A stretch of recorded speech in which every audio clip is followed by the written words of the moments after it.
The blizzard hit Nome, Alaska in January of 1899 with such ferocity that even the hardened gold miners refused to venture outside. But when Harriet Brennan stepped onto the front porch of the boarding house where she worked as a cook and cleaner, she knew immediately that someone had set her up for humiliation. The snow had piled 4 feet high across the entire walkway, and Mrs. Thornton, the boarding house owner, stood in the doorway with a shovel and a cruel smile on her thin lips, while 3 of the permanent residents snickered behind her like schoolboys who had just pulled off the perfect prank. Harriet stood at 5 feet 4 inches tall and weighed nearly 250 pounds, her curves straining against the wool dress she had sewn herself because no store-bought garments would fit her frame. She had arrived in Nome 6 months earlier with her late father's mining claim deed clutched in her hand and exactly $17 to her name, only to discover that the claim had been jumped by a gang of ruthless prospectors who laughed in her face when she tried to assert her legal rights.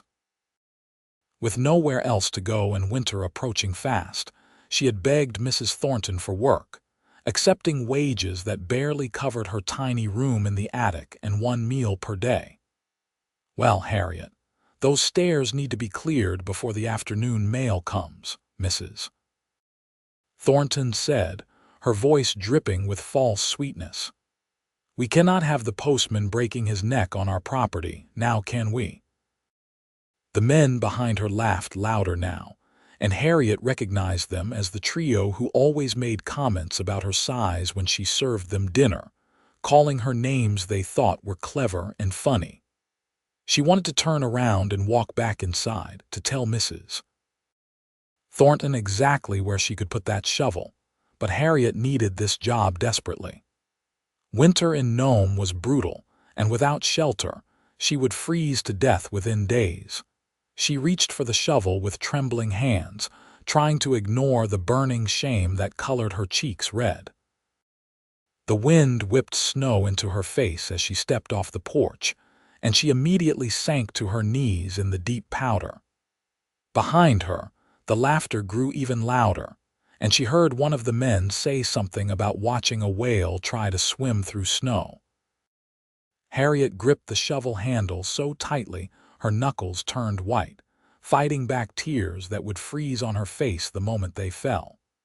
She lifted the first shovelful of snow and immediately felt the strain in her back and shoulders. The cold burned her lungs with each breath, and she had only managed to clear about 2 square feet when a shadow fell across the white expanse in front of her. "That is enough," a deep voice said, and Harriet looked up to find a tall cowboy standing before her, his weathered face partially hidden by a thick scarf and the brim of his hat. "Give me that shovel." Harriet stared at him, confusion momentarily replacing her humiliation. She had seen this man around town a few times, always walking alone, always keeping to himself. He wore a heavy sheepskin coat over what looked like well-worn ranch clothes, and his boots were the kind made for riding, not for the snow-packed streets of a gold-rush town.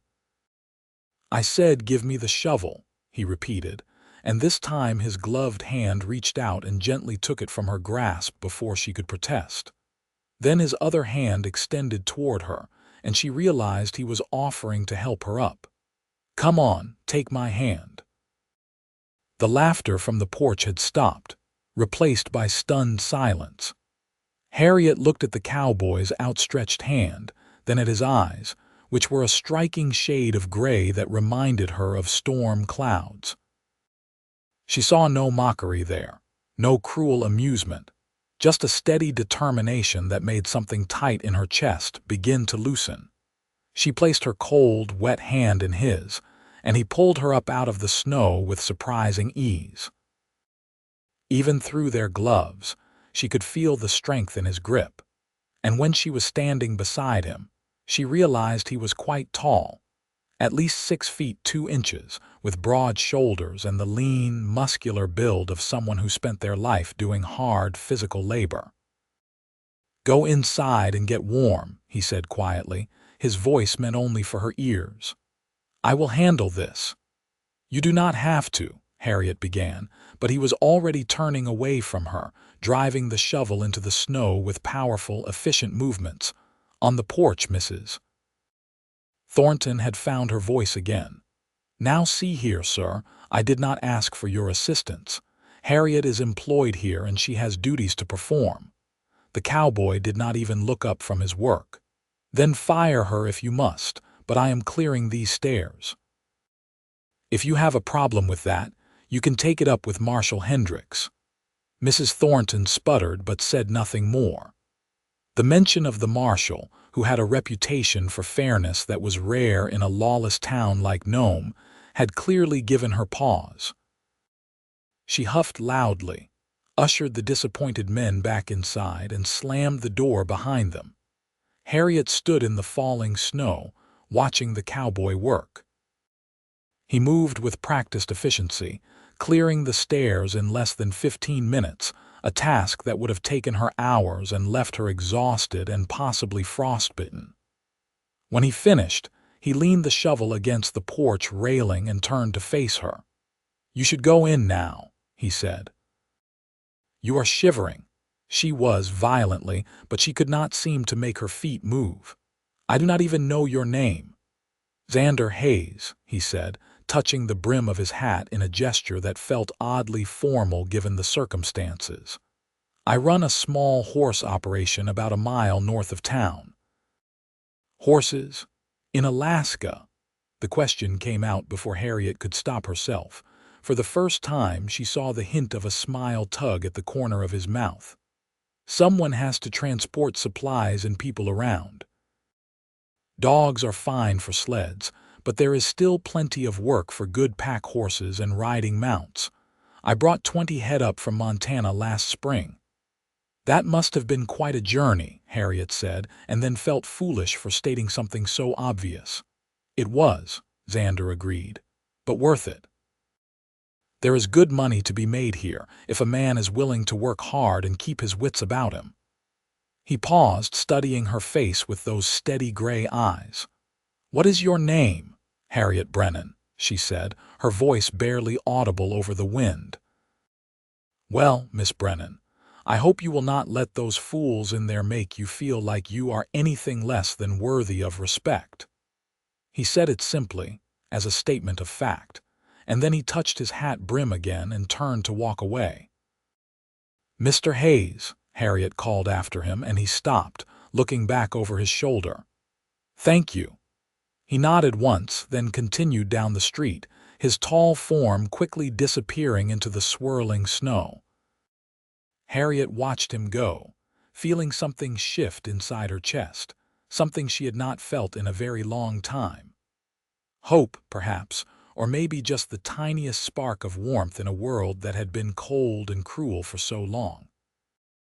She turned and went back inside, bracing herself for whatever punishment Mrs. Thornton had decided upon.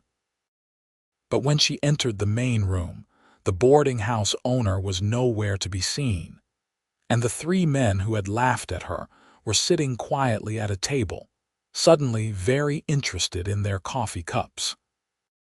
Harriet walked past them with her head held just a little bit higher than before, and made her way to the kitchen to start preparing the afternoon meal. Over the next few days, Harriet found herself thinking about Xander Hayes more than she should.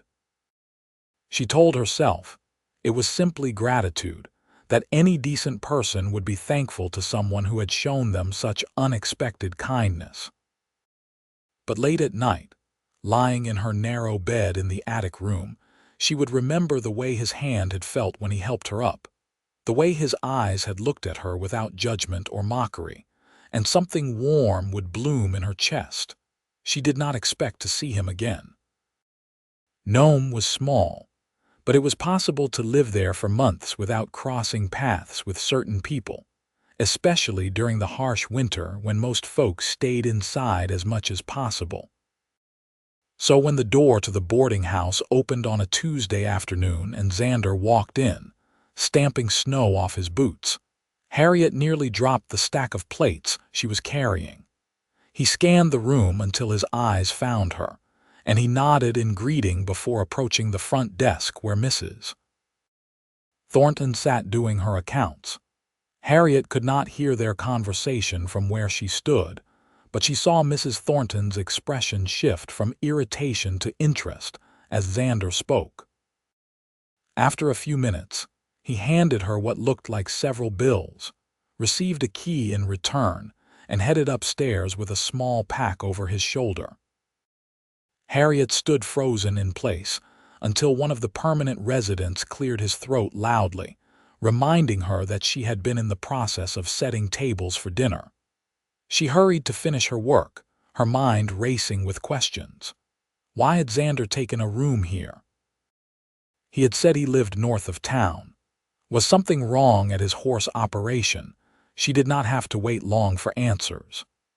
At dinner time, when she was serving plates of venison stew and biscuits, Xander came downstairs and took a seat at one of the small tables near the window. Harriet's hands shook slightly as she approached him with his food, and she carefully set the plate down without meeting his eyes. "Thank you, Miss Brennan," he said, his voice warm and polite. "You are welcome, Mr. Hayes," she managed to reply, and then she fled back to the kitchen before she could embarrass herself further. She watched him from the doorway as he ate, noting that he had good table manners despite his rough appearance, that he ate slowly and seemed to be deep in thought. When he finished, he stood, placed some coins on the table as a tip, and headed back upstairs without lingering to socialize with the other boarders. It was only when Harriet was cleaning up the dining room that Mrs. Thornton approached her with a sour expression on her face. "Mr. Hayes has taken a room for the week," she said, as if this was somehow Harriet's fault. "He says there is a problem with his heating stove and he needs to wait for parts to arrive on the next supply ship. You will be responsible for cleaning his room and changing his linens." Harriet nodded, not trusting herself to speak. The thought of being in Xander's personal space, of touching his belongings even in the most mundane way, made her heart beat faster. "And Harriet," Mrs. Thornton added, her voice dropping to a harsh whisper, "do not get any ideas. A man like that, a strong, capable man, he would never be interested in someone like you. Do not make a fool of yourself." The words stung, partly because they echoed Harriet's own thoughts. Of course Xander would not be interested in her. He had shown her kindness, nothing more. She was fat, poor, and had nothing to offer anyone. The fact that she found him attractive, that she thought about him before falling asleep at night, was her own foolish problem to deal with. "I understand, madam," Harriet said quietly, and Mrs. Thornton nodded in satisfaction before returning to her desk. The next morning, Harriet waited until she knew Xander had gone out before going to clean his room. She knocked first, just to be certain, and when no one answered, she used her master key to enter. The room was one of the nicer ones, larger than her attic space, with a real window that overlooked the main street and a bed that looked like it might actually be comfortable. Xander had not made much of a mess. His few belongings were neatly arranged on the dresser, and the bed was already made, the quilt pulled tight with military precision. Harriet stood in the center of the room, breathing in the faint scent of leather and wood smoke that seemed to cling to everything he owned, and felt like an intruder in a private sanctuary. She worked quickly, dusting and sweeping, changing the water in the wash basin, making sure there were fresh towels folded on the chair. As she worked, her eyes kept drifting to the items on the dresser. A worn leather wallet, a pocket knife with a bone handle, a small leather-bound book that might have been a journal. She did not touch any of them, knowing it would be a violation of his privacy, but she was curious about this quiet cowboy who had appeared in her life like something out of a dream. She was just finishing up when she heard footsteps in the hallway. Panicked, she grabbed her cleaning supplies and headed for the door, but it opened before she could reach it, and suddenly Xander was standing there, blocking her path. "Oh, I am sorry," Harriet stammered, her face flushing hot. "I was just finishing. I will get out of your way." "You are not in my way," Xander said, stepping aside to let her pass.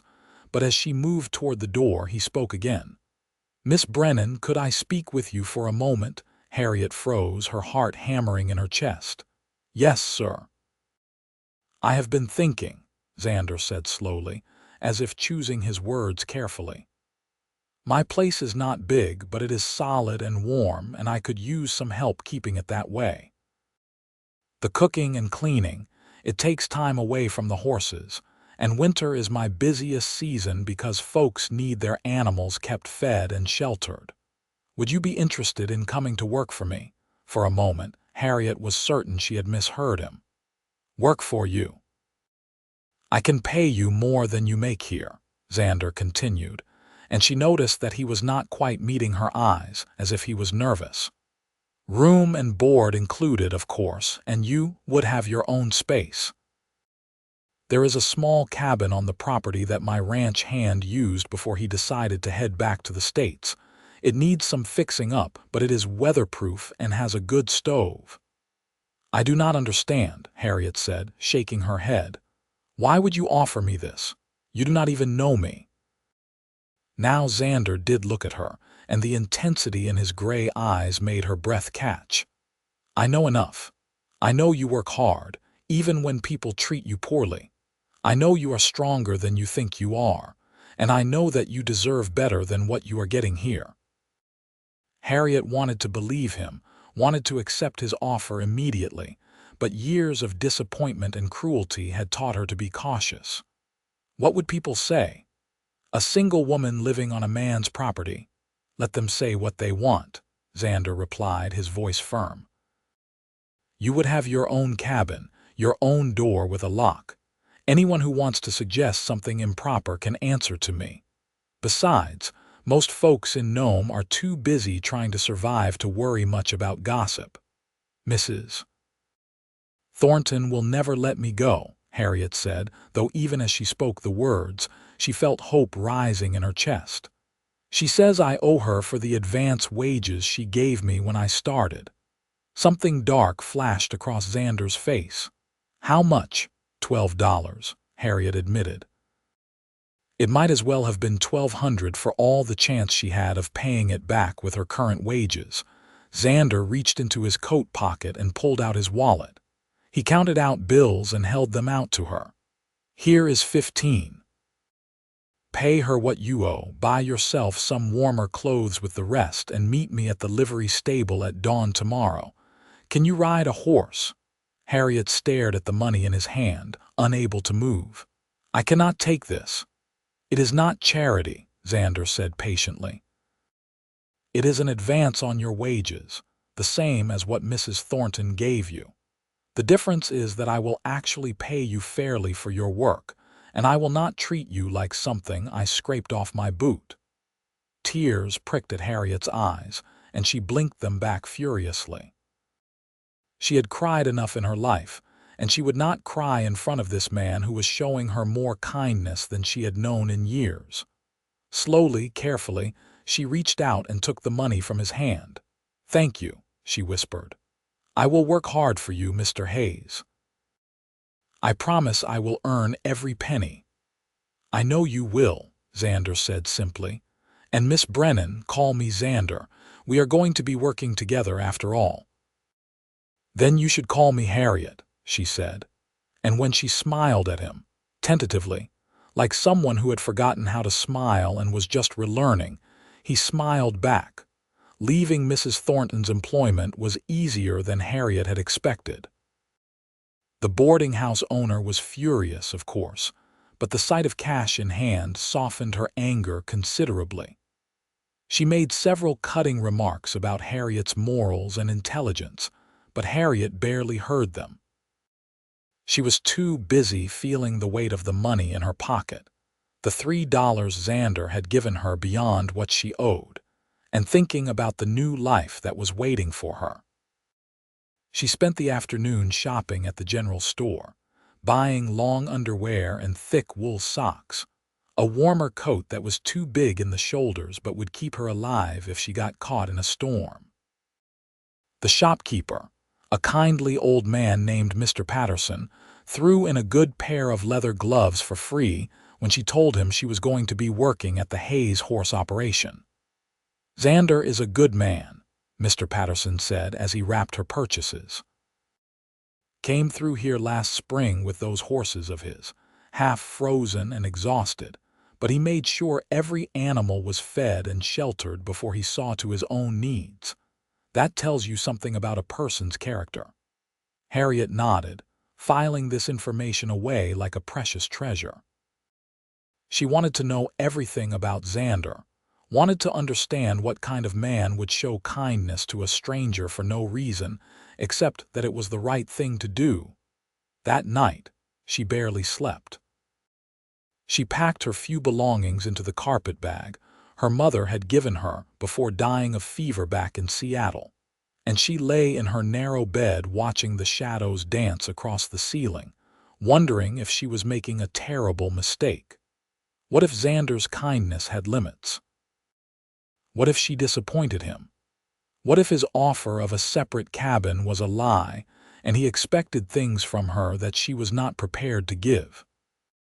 But when dawn came and she made her way through the dark, frozen streets to the livery stable, Xander was already there, waiting with 2 horses saddled and ready to go. One was a tall bay gelding that he swung onto with practiced ease, and the other was a smaller, stockier mare with a patient expression. "This is Daisy," Xander said, patting the mare's neck. "She is the gentlest horse I have, and she knows the trail home like the back of her hoof. If you start to feel uncomfortable or cold, just tell me and we will stop." Harriet looked at Daisy, then at the saddle that seemed impossibly high off the ground. "I have ridden before," she said, which was technically true, though it had been years ago and only a handful of times. "But I am not very good at it." "You will be fine," Xander assured her. He dismounted and came to stand beside the mare, lacing his fingers together to create a step. "Put your foot here and I will boost you up." It was awkward and ungraceful, and Harriet was acutely aware of her size, of how much effort it must take for Xander to lift her. But he did it without complaint, without even a grunt of exertion, and then she was in the saddle, gripping the horn with both hands and trying to remember how to breathe.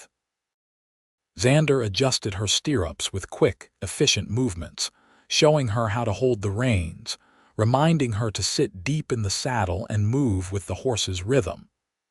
Then he mounted his own horse and led the way out of town, heading north into the vast white wilderness. The ride took just over an hour, and by the time they arrived at Xander's property, Harriet's hands were numb inside her new gloves and her face felt frozen solid. But when she saw what lay before her, she forgot about the cold entirely.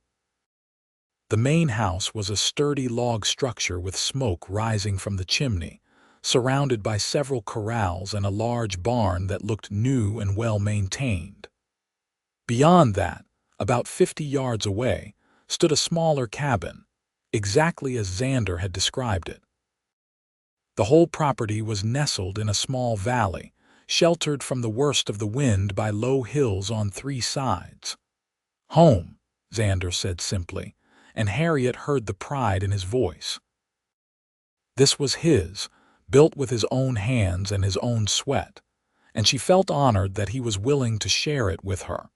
He helped her dismount, and her legs nearly gave out when her feet hit the ground. Xander steadied her with a hand on her elbow, and Harriet was grateful for the scarf covering her face, hiding her embarrassment. "Give yourself a few minutes," he said kindly. "It takes time to get used to riding again." While Harriet leaned against the corral fence and waited for feeling to return to her legs, Xander unsaddled both horses and led them into the barn. She could hear him talking to the animals inside, his voice low and soothing, and she realized that he probably spent most of his time alone out here, with only his horses for company. When he emerged, he gestured toward the main house. "Let me show you around and get you warmed up. Then we can take a look at your cabin." The inside of the house was surprisingly cozy, with a large stone fireplace dominating one wall and simple but solid furniture arranged around it.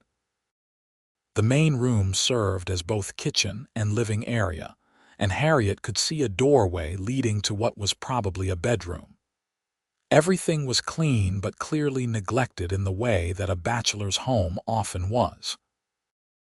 The dishes were washed but piled haphazardly in a cupboard, and there was dust on most of the flat surfaces. "I am not much for housekeeping," Xander admitted, looking around as if seeing the space through her eyes. "I keep the barn cleaner than I keep the house, which probably says something about my priorities."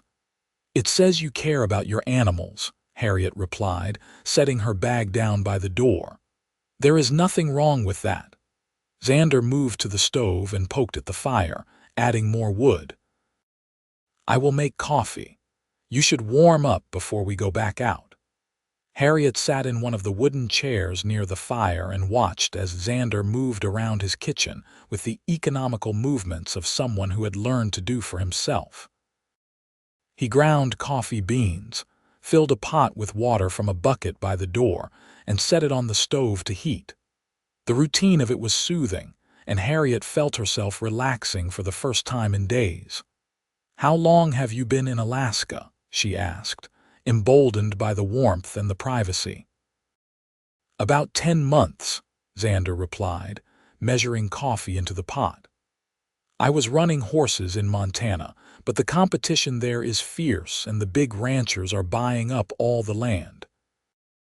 A friend told me about the opportunities up here, all the miners and prospectors who need transportation and supply lines. I figured it was worth the risk." "You came alone," Xander nodded. "I had a partner for the trip up, but he decided this was not the life for him once we got here." "Cannot say I blame him. This place is beautiful but harsh, and it is not for everyone." "But it is for you," Harriet said, and it was not a question. "Yes," Xander agreed. He poured coffee into 2 tin cups and brought one to her, settling into the chair across from hers. "I like the challenge of it, the honesty. Things are simple here. You work hard or you do not survive. There is no room for pretense or politics." Harriet wrapped her cold hands around the cup, savoring the warmth that seeped through the metal. "I came here with my father," she said quietly, surprising herself with the confession. "He won a claim in a card game back in Seattle. We thought it would be our new start, a chance to build a better life." "What happened?" Xander's voice was gentle, giving her space to talk or remain silent as she chose. "He died 2 weeks after we arrived. His heart just stopped one morning while we were setting up our camp near the claim. I buried him as best I could, marked the spot with a cross made from branches, and tried to file the proper papers in town. But the men who had already taken over the claim, they laughed at me. Said a woman had no right to property, especially not a fat woman who probably could not tell gold from fool's gold anyway." "That was illegal," Xander said, his jaw tightening. "The claim was yours by inheritance rights." "Maybe," Harriet replied with a bitter smile. "But I had no money for a lawyer, no friends to back me up, and no way to work the claim myself even if I could have gotten it back. So I let it go and found work with Mrs. Thornton instead. I figured at least I would have a roof over my head and food to eat." "I am sorry," Xander said, and she could hear that he meant it. "You have had a rough time of it." "Everyone up here has had a rough time of it," Harriet countered. "That is why we came, is it not? Because we had nowhere else to go, nothing else to try." Xander studied her over the rim of his coffee cup, and Harriet found herself unable to look away from those steady gray eyes. "Maybe that is why some folks came," he said finally. "But I think some of us came because we wanted something better, something real. There is a difference between running away and running toward.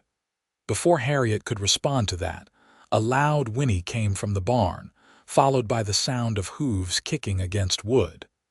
Xander was on his feet immediately, coffee forgotten, already heading for the door.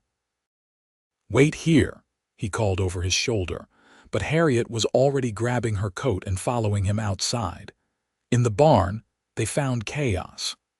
One of the horses, a young stallion with a wild look in his eyes, had somehow gotten out of his stall and was rearing and snorting in the center aisle. The other horses were calling out in alarm, stamping nervously in their own stalls. Xander approached the stallion slowly, his hands out, his voice low and calm. "Easy there, Thunder. Easy now. Nobody is going to hurt you." The stallion tossed his head, showing the whites of his eyes, but Xander kept approaching, kept talking, never once raising his voice or making sudden movements. Harriet stood frozen by the door, afraid that any sound from her would spook the animal further. It took nearly 15 minutes, but eventually Xander got close enough to catch the stallion's halter. The horse tried to rear again, but Xander held firm, continuing his soothing words until finally, gradually, Thunder began to calm down. By the time Xander led him back into his stall, the stallion was still trembling but no longer fighting. "The latch on his stall is broken," Xander said when he emerged, wiping sweat from his forehead despite the cold. "I thought I had fixed it yesterday, but clearly not well enough.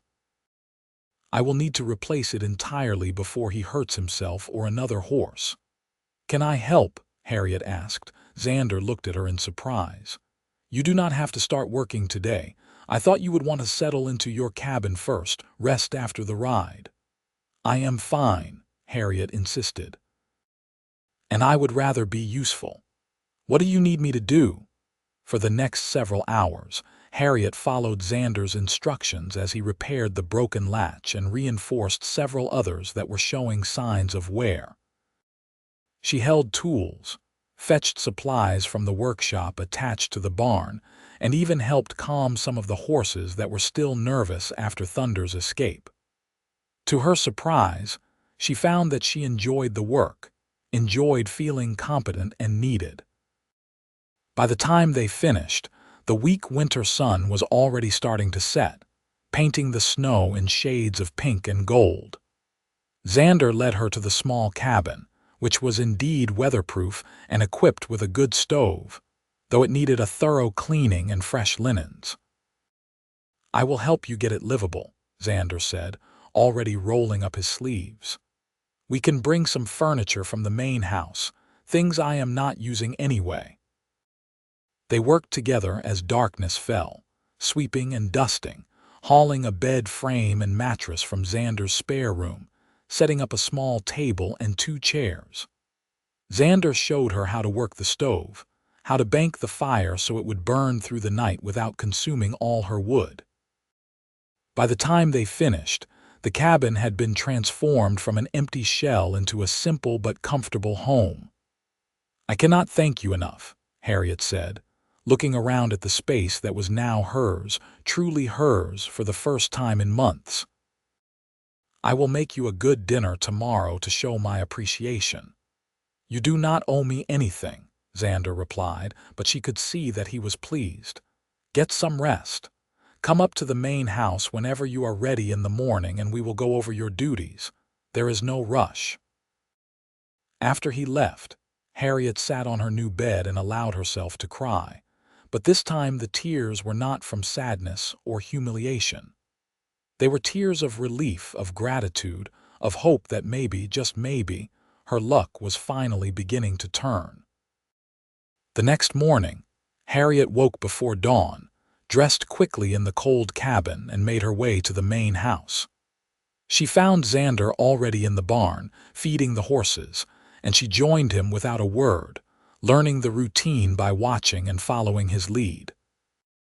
Each horse got a specific amount of grain and hay, and Xander knew them all by name, speaking to each one as if it were an old friend. After the feeding was done, they returned to the main house, and Harriet cooked breakfast, the first real meal she had prepared in a kitchen that did not belong to Mrs. Thornton. She made flapjacks and bacon, scrambled eggs from the hens that Xander kept in a small coop behind the barn, and fresh coffee that was strong enough to wake the dead. Xander ate 3 helpings and looked at her with something like wonder. "Where did you learn to cook like this?" "My mother," Harriet replied, feeling a familiar ache at the memory. "She worked as a cook for a wealthy family in Seattle. She used to bring me to the kitchen when I was a girl, teaching me everything she knew. She said that a woman who could cook well would never starve, no matter what else happened in her life." "She was a wise woman," Xander said. "She was," Harriet agreed softly. "I wish she could have lived to see me leave Seattle.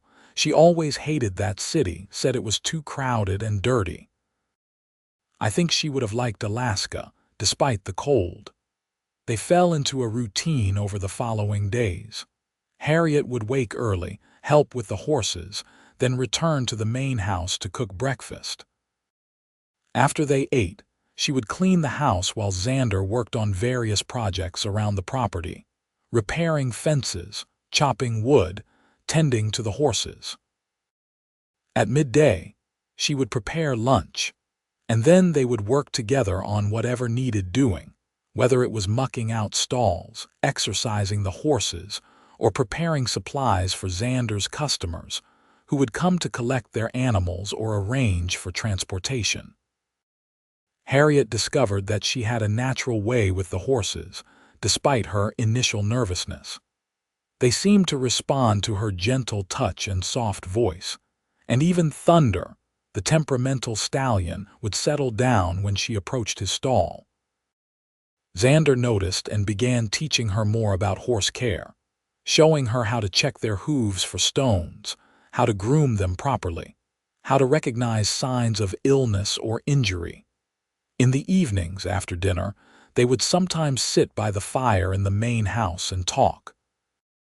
Harriet learned that Xander was 26 years old, born in Texas, but raised in Montana after his parents moved north seeking better opportunities.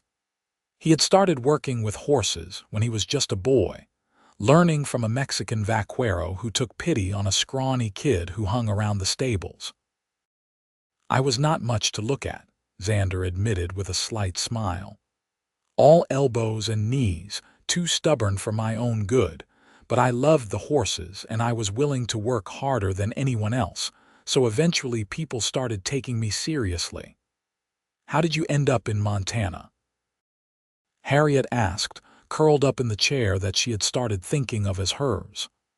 "My father got a job managing a ranch up there. It was good work, steady, but he always dreamed of having his own place. He saved for years, pinching every penny, but he died before he could make it happen." "Heart trouble, same as your father." "I am sorry," Harriet said, and she reached out without thinking, placing her hand on his arm in a gesture of comfort. Xander looked down at her hand, and something shifted in his expression, something that made Harriet's heart beat faster. But then he smiled, a real smile that reached his eyes and covered her hand with his own. "Life is hard," he said simply, "but it is easier when you do not have to face it alone." They sat like that for a long moment, hands touching, the fire crackling in the hearth, and Harriet felt something growing between them, something fragile and precious that she was afraid to name. As the weeks passed and February arrived, Harriet found herself falling into a kind of contentment she had never known. The work was hard, the cold was relentless, and there were days when every muscle in her body ached. But she went to bed each night feeling satisfied, feeling useful, and she woke each morning eager to see Xander's face across the breakfast table. She knew she was falling in love with him, had probably been falling since that first moment when he took the shovel from her hands and offered her his own. But she did not know how he felt, whether his kindness was born from pity or genuine affection, and she was terrified of ruining what they had by hoping for more. Then came the night of the storm. It hit without warning, a blizzard so fierce that Xander made her stay in the main house rather than risk the walk to her cabin. They sat up late, listening to the wind howl around the eaves, and Harriet found herself talking about things she had never told anyone, about the loneliness of her childhood, about the cruel names she had endured all her life, about the way she had learned to make herself small and invisible despite her size. Xander listened without interrupting, his eyes never leaving her face, and when she finally ran out of words, he reached across the space between their chairs and took her hand in his. "Harriet," he said, his voice rough with emotion. "I need to tell you something, and I do not want you to feel obligated to respond in any particular way, but I cannot keep it to myself anymore." Harriet's breath caught in her throat. "What is it?" "I think I am falling in love with you," Xander said simply. "Actually, I know I am. I have been since the day I saw you standing in that snow, trying so hard to be strong even though those people were treating you terribly. You are the bravest, kindest, most beautiful woman I have ever met, and I know you probably do not believe that, but it is the truth." For a moment, Harriet could not speak. She stared at him, searching his face for any sign of mockery or deception, but all she saw was sincerity and hope, and something that looked like fear that she would reject him. "I am not beautiful," she finally whispered. "Xander, look at me. I am fat, I am poor, I have nothing to offer you." "You are wrong," Xander said fiercely, and suddenly he was kneeling in front of her chair, both of her hands clasped in his. "You are beautiful to me, Harriet. You work harder than anyone I have ever known. You are gentle with the horses and patient with my rough manners. You make me laugh. You make me think about the future instead of just surviving one day at a time. How can you say you have nothing to offer when you have given me so much already?" Tears were streaming down Harriet's face now, and she did not try to stop them. "I love you too," she said, her voice breaking. "I have tried not to, tried to tell myself it was impossible, but I love you so much it hurts." Xander made a sound somewhere between a laugh and a sob, and then he was pulling her down out of the chair, gathering her into his arms, holding her as if she was something precious and fragile. Harriet clung to him, feeling his heart beating against hers, and for the first time in her life she felt truly, completely safe. They stayed like that for a long time, wrapped around each other on the floor in front of the fire, while the storm raged outside and the rest of the world ceased to exist. Eventually, they moved to the couch, and Xander held her while she dozed against his chest, her head tucked under his chin, his arms strong and secure around her body. When morning came and the storm had passed, leaving the world transformed into a glittering white wonderland, they faced each other across the breakfast table with new awareness, new possibility hanging in the air between them. "So what happens now?" Harriet asked, spreading butter on a piece of toast with trembling hands. "Now," Xander said, reaching across the table to take her hand, "we figure out how to build a life together, if that is what you want." "More than anything," Harriet replied, and the smile that spread across her face felt like sunshine breaking through clouds. The weeks that followed were the happiest of Harriet's life. She and Xander continued to work side by side during the day. But now there were stolen kisses in the barn, hands held during evening walks to check on the horses, long conversations that stretched late into the night as they learned everything about each other.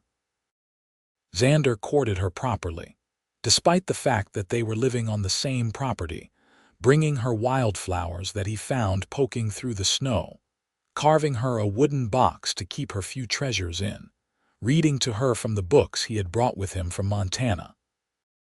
In March, when the ice began to break up and the days grew noticeably longer, Xander rode into Nome and returned with a ring. It was simple, just a gold band with a small chip of jade set into it. But to Harriet it was more beautiful than anything she had ever seen. "Marry me," Xander said, not a question but a statement of absolute conviction. "I do not want to spend another day of my life without knowing you are mine and I am yours." "Yes," Harriet said, and she kissed him there in the barn with the horses as their witnesses, kissed him until they were both breathless and grinning like fools. They were married in early April by the circuit preacher who passed through Nome once a season. The ceremony was held in the small church at the edge of town, and Harriet wore a new dress that she had sewn herself from fabric Xander had insisted on buying for her.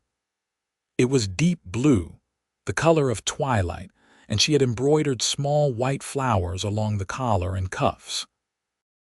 There were only a handful of people in attendance. Mr. Patterson from the general store, who had become a friend during Harriet's occasional trips to town for supplies. The marshal and his wife, who had been kind when Harriet first arrived in Nome and had helped her bury her father. A few of Xander's customers, who had become friendly acquaintances over the months. Mrs. Thornton was not invited, and Harriet felt no guilt about that whatsoever. After the ceremony, they held a small reception at the main house, which Harriet had spent days cleaning and decorating with branches of early spring willow and the first tiny wildflowers of the season. There was food and music, and Harriet danced with her husband, yes, her husband, for the first time in her life, stumbling over the steps but laughing with pure joy. That night, after all the guests had left and they were finally alone, Xander carried Harriet across the threshold of the main house, which was now their house, and made love to her with such tenderness and passion that she cried from the overwhelming beauty of it. He worshipped every inch of her body, told her over and over how much he loved her, how perfect she was, until she finally began to believe him. In the days and weeks that followed, Harriet bloomed like the spring flowers that were beginning to appear across the Alaskan landscape. The constant fear and shame that had weighed her down for so long began to lift, replaced by confidence and contentment. She still had insecure moments, still sometimes caught herself thinking that she did not deserve this happiness. But Xander was always there to remind her that she deserved everything good in the world.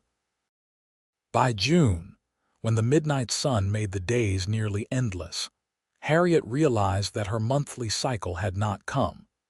She waited another week before saying anything, not wanting to get Xander's hopes up, but when the second week passed and she began to feel nauseous in the mornings, she knew.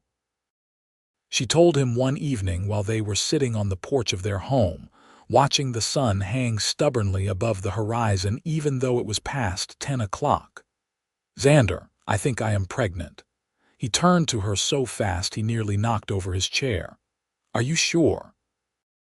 "As sure as I can be without seeing a doctor," Harriet replied, placing a hand over her still flat stomach. "Are you happy?" "Happy." Xander laughed and pulled her into his arms, kissing her soundly. "Harriet, I am beyond happy. I am the luckiest man in Alaska, in the whole world." They made the trip to Nome the next week, so Harriet could see the town's doctor, a gruff but competent man who confirmed what she already knew. She was pregnant, probably about 2 months along, and barring any complications, the baby would arrive sometime in late January or early February. The pregnancy was not easy. Harriet suffered from terrible morning sickness that lasted well into her 4th month, and as her belly grew, she found it increasingly difficult to move around and do her usual work. But Xander was endlessly patient, taking over more of the household duties, insisting that she rest whenever she looked tired, bringing her tea and crackers when the nausea was particularly bad. "You did not sign up to be a nursemaid," Harriet said one day in August, feeling guilty about how little she was contributing. "I signed up to be your husband," Xander replied, kissing her forehead. "That means taking care of you in sickness and health, remember? Besides, you are growing our child. That is the most important work there is." In September, they received word that Xander's younger sister, whom he had not seen in 3 years, was arriving in Nome with her new husband. They were planning to start a freight business, transporting goods between Nome and the smaller mining camps in the interior, and Xander had agreed to help them get established. Harriet was nervous about meeting Xander's sister, worried that she would not be approved of, but her fears proved groundless. Lily Hayes, now Lily Carter, was a warm, vivacious woman who embraced Harriet immediately and declared that she was exactly the kind of strong, sensible woman her brother needed. "He wrote me about you," Lily confided one afternoon while the men were out looking at freight wagons. "Told me he had met the woman he was going to marry before he even proposed to you. I was worried he had gone crazy from the isolation up here, but now that I have met you, I understand completely." "What did he say about me?" Harriet could not help but ask. "He said you were brave and kind and that you made him believe in love at first sight," Lily replied with a knowing smile. "He said you had been through hard times but had not let it make you bitter, and he said that when he looked at you, he saw his future." Harriet felt tears prick her eyes as they did so easily these days. "I love him so much." "That is obvious," Lily said, patting Harriet's hand. "And he loves you just as much. You two are lucky to have found each other." Lily and her husband stayed in Nome, taking over the lease on a property near the docks, and Harriet was grateful to have family nearby as her pregnancy progressed. Lily had 2 children of her own and was full of practical advice about childbirth and babies, advice that was much more helpful than the vague reassurances Dr. Mitchell offered during Harriet's checkups. Winter came early that year, with heavy snows starting in late October. By November, Harriet was huge and uncomfortable, unable to sleep lying down because of the pressure on her lungs, waddling rather than walking, and generally feeling like a beached whale. But Xander never complained about her midnight requests for food or her need to lean on him whenever she moved from room to room. He built her a special chair with extra cushions and a footstool, carried buckets of warm water so she could soak her swollen feet, and read to her for hours when she could not sleep. "I must look like a house," Harriet said one evening in late December, examining her reflection in the bedroom mirror with dismay. "You look like a woman carrying my child," Xander replied, coming up behind her and wrapping his arms around her as well as he could with her belly in the way. "You look like the most beautiful thing I have ever seen." The baby came on a frigid night in early February, arriving 3 weeks earlier than expected. Harriet's water broke while she and Xander were having dinner, and suddenly, the calm preparation they had been doing for months went out the window. Xander rode through a snowstorm to fetch Lily and the midwife, a capable Inuit woman named Kaya who had delivered half the babies in Nome. The labor was long and difficult, lasting nearly 20 hours. Harriet screamed and cried and told Xander at one point that she hated him for doing this to her, which made him laugh even though she could see tears in his eyes. Lily held one hand and Kaya held the other, and they talked her through each contraction, each push, until finally, when the weak winter sun was just starting to rise, a baby's cry filled the room. "A boy," Kaya announced, placing the tiny, squalling infant on Harriet's chest. A healthy, strong boy. Harriet looked down at her son, at his red, wrinkled face and his shock of dark hair, and felt love so fierce it stole her breath. Xander knelt beside the bed, staring at the baby with wonder on his face, and when he looked up at Harriet, she saw that he was crying openly. "He is perfect," Xander whispered. "Harriet, you are amazing. You did this. You brought him into the world." They named him James after Harriet's father, with the middle name Xander after his father. Little James was a good baby, sleeping in reasonable stretches and nursing well, though Harriet was exhausted in a way she had never experienced before. But every time she looked at her son, every time Xander held him and sang to him in his deep, rumbling voice, she felt that the exhaustion was worth it. Spring came again, and summer, and the seasons turned as they always did. James grew from a tiny infant into a chubby, laughing baby who started crawling in September and was walking by his first birthday. Xander's business continued to grow, and he hired 2 ranch hands to help with the increased workload, which meant that Harriet could focus more on James and the household. When James was 2 years old, Harriet found herself pregnant again. This pregnancy was easier than the first, perhaps because she knew what to expect, and in November she gave birth to a daughter they named Rose. She had Harriet's brown eyes and Xander's dark hair, and from the moment she entered the world, she had both her parents wrapped around her tiny finger. Life was good, busier and more chaotic than Harriet could have imagined, but good in a deep, bone-settling way. Some nights, after the children were asleep and she and Xander were sitting by the fire, she would think back to that day in the snow, to the moment when he had taken the shovel from her hands and offered her his own. She would remember the despair she had felt, the certainty that her life would never be more than a series of humiliations and disappointments. And then she would look at Xander, at this good, strong man who loved her despite and because of everything she was, and she would feel grateful beyond words for whatever twist of fate had brought them together. When Rose was 3 and James was 5, Xander surprised Harriet by announcing that he had purchased additional land adjacent to their property. "I am thinking we should expand," he said over dinner one evening. "Maybe start breeding horses instead of just keeping and transporting them.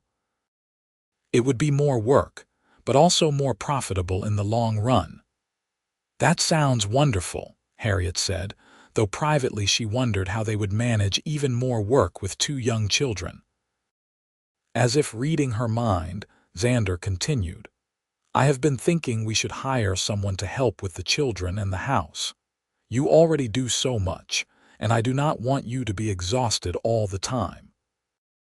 They hired a young woman named Emma, the daughter of one of Xander's customers, who was patient with the children and competent in the kitchen. With Emma's help, Harriet found herself with more time to spend with Xander, working side by side as they had in the early days of their relationship. The breeding program was a success, and by the time James was 10 years old, Hayes Horses was one of the most respected businesses in the Nome region. They had expanded to include dog breeding as well, recognizing that sled dogs were just as important as horses in the Alaskan transportation network. Harriet's life had become something she never could have imagined. She was a businesswoman, helping Xander with the accounts and dealing with customers. She was a mother to 3 children now, having had another son named William when Rose was 4.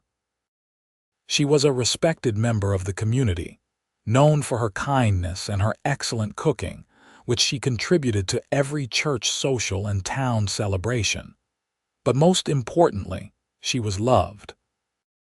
Xander told her so every day, showed her with his actions, with the way he looked at her across the dinner table after 20 years of marriage with the same warmth and desire he had shown on their wedding night. The children adored her, and as they grew older, they never once made her feel that her size or her appearance was something to be ashamed of. When James turned 18 and announced that he wanted to go to college in Seattle to study veterinary medicine, Harriet felt both pride and sadness. Her boy was becoming a man, ready to make his own way in the world. "He will come back," Xander assured her, holding her while she cried. "This is his home and he knows it, But he needs to see what else is out there, to choose this life instead of just accepting it because it is all he knows. Xander was right, as he often was.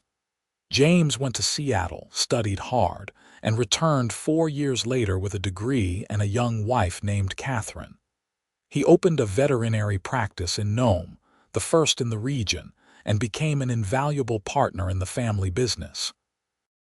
Rose, who had inherited her father's way with horses and her mother's head for business, took over much of the day-to-day operation of Hayes horses when she turned 21. She had no interest in marriage, declaring that she was married to the business, and Harriet and Xander learned to accept that their daughter was happy with the life she had chosen. William, the youngest, was the dreamer of the family. He loved to write and draw, and when he was 16, he started submitting stories to magazines in the States. To everyone's surprise except his mother's, who had always known her youngest son had a gift, he started getting published. By the time he was 20, he had written a novel about life in Alaska that became a regional bestseller. On their 25th wedding anniversary, Xander took Harriet on a trip back to the spot where they had first met, or rather, where he had first seen her. The boarding house was long gone, torn down and replaced by a more modern hotel, but they stood on the street where the front stairs had been, and Xander took her hand just as he had that snowy day so long ago. "You ever regret it?" he asked quietly. "Marrying me, staying in Alaska, all of it?" Harriet looked at her husband, at the gray that now streaked his dark hair, at the lines around his eyes from years of squinting into the sun and snow. He was 51 years old now and she was 48, and they had built a life together that was richer and more fulfilling than anything she had dared to dream. "Never," she said firmly. "Not for one single moment, even though it has been hard. Even though we have struggled and worried and worked ourselves to exhaustion more times than I can count." "Especially because of that," Harriet replied. "The easy things, the things that come without effort, they do not mean as much. We built this together, Xander, every bit of it. And I would not trade a single moment of it for anything." He kissed her there on the street, a long, sweet kiss that made her feel like a young bride again, and when they pulled apart, she saw that his eyes were shiny with unshed tears. "I love you, Harriet Hayes," he said. "I loved you from the moment I saw you trying to be brave in the face of cruelty. I loved you when you agreed to come work for me, even though you were scared. I loved you on our wedding day, and when you gave birth to our children, and every single day in between. And I will love you until the day I die and beyond if there is anything beyond." "I love you too," Harriet whispered, her own tears falling freely now. "Thank you for taking that shovel from my hands. Thank you for seeing me when no one else did. Thank you for giving me a life I never thought I deserved." "You deserved everything," Xander said fiercely. "You always did. I am just grateful that I got to be the one to give it to you." They stood together on that cold street in Nome, Alaska, holding hands and remembering, and Harriet felt a peace settle over her that she had never quite managed to achieve before. All her life, she had felt like she was not enough, that she needed to be smaller, prettier, better in order to be worthy of love and respect. But Xander had taught her differently. He had shown her through 25 years of steady, unwavering love that she was enough exactly as she was. More than enough. She was worthy of respect and kindness and happiness, not despite her size or her past struggles, but simply because she was human and therefore deserving of dignity. They walked back to where they had left their carriage, and as Xander helped her up onto the seat, she thought about that young woman who had stood in the snow so many years ago, heartbroken and alone and convinced that her life would never amount to anything. If she could go back and talk to that young woman, Harriet would tell her to hold on, to have faith, to believe that somewhere out there was a cowboy with gray eyes who would see her not as a joke or a burden, but as someone precious and worth protecting. She would tell her that the pain and humiliation would not last forever, that there were good people in the world who judged character rather than appearance, who offered kindness without expecting anything in return. But of course, she could not go back, could only move forward. And that was all right, because forward meant coming home to the ranch that she and Xander had built together, to the children and grandchildren who filled their lives with joy and chaos, to a future that looked brighter with each passing day. As they drove through the twilight, heading north toward home, Xander began to sing an old cowboy ballad that he had taught to all their children, his voice still strong and true despite his age. Harriet joined in, her voice blending with his, and they sang together as they had done 1,000 times before. Two people who had found each other against all odds and had chosen love over fear, hope over despair, every single day of their shared life. The years continued to pass, as years always do, bringing both joys and sorrows. Xander's health began to decline when he was in his early 60s, his joints stiffening from decades of hard work in the cold, his heart not quite as strong as it had once been. Harriet nursed him through several scares, sitting by his bedside through long nights and refusing to let him see her fear. "You are not allowed to leave me," she told him during one particularly frightening episode. "We made a deal, Xander Hayes. Forever, we said. I am holding you to that." He recovered, as he always seemed to do, powered by sheer stubbornness and his refusal to abandon the woman he loved. The doctors told him to slow down, to retire and let his children run the business, but Xander was not ready to stop working. He modified his routine, delegating more tasks to James and Rose, but he still went out to the barn every morning to check on the horses, still insisted on riding at least once a week. Harriet understood his need to remain useful, to feel that his life still had purpose beyond sitting in a rocking chair waiting for death. She felt the same way, continuing to cook and manage the household accounts and welcome grandchildren into her home with open arms and full cookie jars. They celebrated their 40th anniversary surrounded by family, 3 children and 8 grandchildren and 2 great-grandchildren, though Harriet still thought of the great-grandbabies as impossibly tiny and new. The party was held at the ranch, with tables set up in the barn that had been decorated with flowers and lanterns, and there was music and dancing and so much laughter that Harriet's face hurt from smiling. "Look at what we built," Xander said, his arm around her waist as they watched their family celebrating. "Look at all these people who exist because you were brave enough to take a chance on a cowboy with more dreams than sense." "I think it worked out all right," Harriet replied, leaning her head on his shoulder. More than all right, she thought. It had been extraordinary, a life beyond her wildest imaginings, and she was grateful for every moment of it. When Xander was 68 and Harriet was 65, they made the decision to officially retire, signing the business over to James and Rose in a ceremony at the lawyer's office in Nome. It felt strange to no longer be responsible for the daily operations, but also liberating in a way Harriet had not expected.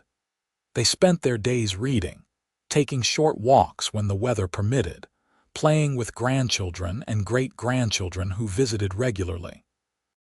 Xander taught William's oldest son how to carve wood, passing on the skill that had given Harriet so many treasured gifts over the years. Harriet taught Rose's daughter how to make her famous apple pie, the recipe that had become legendary in the family. On quiet evenings, they would sit by the fire just as they had 40 years earlier, holding hands and talking about everything and nothing. Sometimes they would reminisce about the old days, laughing about the challenges they had overcome, and the mistakes they had made along the way. Other times they would simply enjoy the silence, the comfortable presence of someone who knew them completely and loved them anyway. "Do you remember that day in the snow?" Xander asked one evening when they were both 70 years old and had been married for 45 years. "Every detail," Harriet replied. "I remember thinking my life was over, that I would never be anything but the fat girl that people made fun of and used for entertainment." "And now," Xander prompted gently. "Now I know that my life did not start until you took that shovel from my hands," Harriet said. "Everything before that was just prelude. The real story, the important one, began the moment you saw me as a person worth defending." Xander raised her hand to his lips and kissed her knuckles, a gesture he had performed thousands of times over their decades together. "You gave my life meaning, Harriet. Before you, I was just a man with horses. After you, I became a husband, a father, a grandfather. You made me want to be better, to build something that would last beyond my own life." "We built it together," Harriet corrected gently. "Every bit of it." They sat in peaceful silence for a while, watching the flames dance in the fireplace, each lost in their own memories and thoughts. Finally, Xander spoke again, his voice soft and contemplative. "I am not afraid of dying," he said. "Not anymore. I have lived a good life, a full life, and I have been loved by the most remarkable woman I have ever known. If I died tomorrow, I would die content." "Well, you are not dying tomorrow if I have anything to say about it," Harriet said firmly, though her heart clenched at the thought. "We still have years ahead of us, Xander Hayes. Do not even think about leaving me yet." He smiled at her, that warm, gentle smile that still made her heart flutter even after all these years. "Yes, madam. I would not dare disobey you." Xander lived another 7 years, making it to 77 before his heart finally gave out one morning while he was feeding the horses. He died doing what he loved, in the place he loved, surrounded by the animals that had been his life's work. When James found him, he was slumped against a stall door, a peaceful expression on his face, as if he had simply decided to take a brief rest. Harriet grieved deeply, feeling as if half of her soul had been torn away. For 52 years, Xander had been her partner, her best friend, her great love, and life without him seemed impossible to navigate. But she had children and grandchildren and great-grandchildren who needed her, who surrounded her with love and support during those dark months after the funeral. She remained at the ranch, in the house that she and Xander had shared for over half a century, surrounded by memories of their life together. James and his wife Catherine moved into the small cabin, the one that had been Harriet's first home on the property, so they could be close and make sure she was all right. Harriet lived for another 8 years after Xander's death, making it to 83 years old, long enough to see another generation of great-great-grandchildren born, to attend William's wedding to a lovely woman from Seattle, to celebrate Rose's 50th birthday. When the end came for her, it was peaceful, just as Xander's had been.